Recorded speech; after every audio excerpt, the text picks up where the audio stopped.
how to backup and restore your secure folder on the Samsung Galaxy S10, S10e, or the S10 Plus. So your secure folder may contain a lot of important information and data. So you might want to set up an account so that you can regularly back them up and then restore them when you need to. To do so, let's go back first to your home screen by tapping on the home key. Then swipe up and go into secure folder. In here, you want to tap on the menu key and choose settings. In settings, go down and tap on the backup and restore button.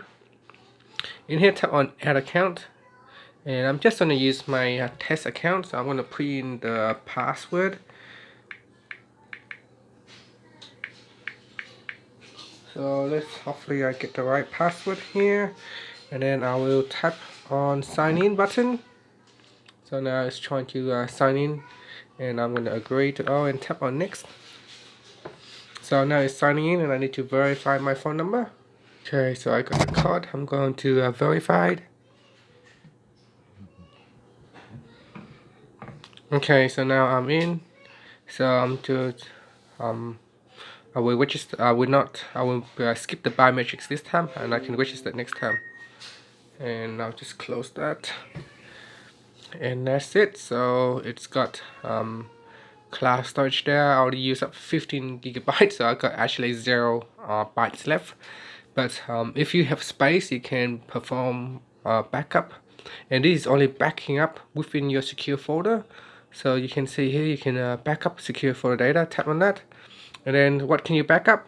Contacts, calendars, photos, videos, music, Samsung Notes if it's not locked up. So at the moment it's locked, so you cannot back up. Documents, apps, and secure folder settings. Then simply tap on the backup down there, and then you can back up. I don't think it will go through with the backup because there's not much space left, but that's how you can back them up. And to restore, if you have a copy of the restoration files, then you can restore it. At the moment there's no data to restore, but if you have data you can restore it by tapping on the restore button. And that's it. So here's how you can back up and restore your secure folder data. You can also delete. Here it says delete secure folder backup data. So if you want, you can go in here and delete the secure folder backup data as well. And that's it. That's how you can easily back up or restore your secure folder data. Thank you for watching this video. Please subscribe to my channel for more videos.